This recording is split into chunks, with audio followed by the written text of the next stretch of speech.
Bonjour, c'est encore moi, Karim Berada. Après avoir défini la rumeur et analysé ses supports de diffusion, il est temps de voir quelles sont les visées de la rumeur. À qui profite le crime?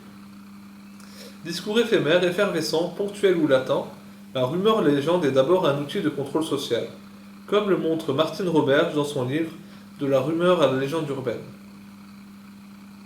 Événements, faits et gestes, signes particuliers, bruits suspects nourrissent la rumeur. Le discours des rumeurs légendes révèle les processus d'intégration utilisés par le groupe.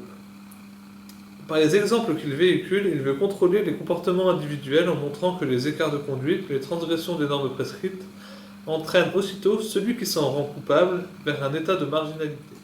Le renforcement des valeurs d'un groupe se fait également par son activité narrative. Nommer les écarts, c'est d'abord les identifier, mais c'est aussi les exorciser afin d'assurer une plus grande cohésion du groupe. C'est le principe du bouc émissaire. En donnant la responsabilité de tous les problèmes à une personne ou une communauté par le biais de rumeurs, on renforce l'unité du groupe. Cet autre est la plupart du temps perçu comme menaçant le groupe, comme un danger venant de l'extérieur, et en le dénonçant, on cherche en quelque sorte à contrôler l'inconnu. Entre la nature et le garde-manger se glissent plusieurs intermédiaires, et cette interférence fait naître une certaine crainte vis-à-vis de la nourriture.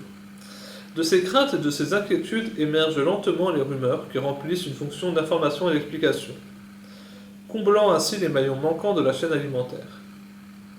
Cette métaphore alimentaire s'applique parfaitement dans le domaine de l'agroalimentaire. Face au manque de transparence des industriels, toutes sortes de rumeurs se mettent à circuler. Le halal est un bon exemple car elle cristallise les craintes à la fois des musulmans qui craignent d'être trompés et de l'extrême droite qui le voit comme le signe d'une invasion. Le discours des rumeurs légendes agit comme une véritable barrière immunitaire. Il apparaît donc essentiel à la survie de l'individu et de son groupe d'appartenance. L'école est le premier lieu où on se retrouve confronté à la rumeur. Ceux qui ne se conforment pas aux règles du groupe peuvent en être victimes. Et avec l'Internet, les rumeurs sortent du cadre de la cour de récréation pour prendre de l'ampleur sur les réseaux sociaux. C'est le phénomène du cyberbullying, harcèlement sur Internet. Une rumeur peut entraîner un déchaînement de haine qui peuvent même parfois être la cause de suicide chez des enfants ou des adolescents. La rumeur exprime de façon symbolique les angoisses les plus profondes des individus. Elle est un cri du corps, et ce cri peut prendre des formes extrêmes et s'exprimer par les théories du complot. Aujourd'hui, nous assistons à une crise des valeurs, marquée par un recul de la religion et des rites séculiers, une dégradation des phénomènes de solidarité sociale et une accélération exponentielle des rythmes auxquels nous sommes soumis. Combiné avec un manque de confiance croissant du peuple envers ses dirigeants, une facilité à faire circuler les informations et la mise à jour de complots réels, on obtient le terreau idéal pour les théories du complot de tout type. Sarah Mezaguet montre dans son livre La théorie du complot, un mythe, que les gens ont tendance à prendre la caution de la vérifiabilité pour la vérification elle-même. Nous ne doutons pas d'une information cautionnée par le plus grand nombre. La majeure partie de ce que nous savons, nous le tenons par oui-dire, par une expérience différée.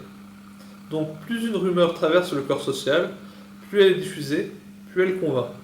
Et plus les prétendues preuves se montrent convaincantes, moins elles reposent sur une construction valide. Certains exagèrent en surinterprétant des signes ou en interprétant des signes après coup. Des enseignants de quartiers populaires racontent que des élèves, lors de visites de musées d'art classique, voient dans les œuvres des symboles qu'ils associent automatiquement aux Illuminati, société secrète visant à établir le nouvel ordre mondial, supposément. Alors que ce sont des symboles liés à l'époque de production des œuvres. Par exemple, le culte de l'être suprême lors de la Révolution française, ou des symboles chrétiens mal compris.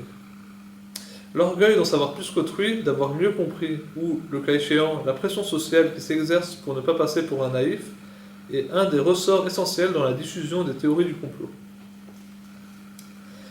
La théorie du complot s'articule généralement autour d'un événement, par exemple le 11 septembre 2001, et témoigne aussi d'inquiétudes relatives au monde qui nous entoure.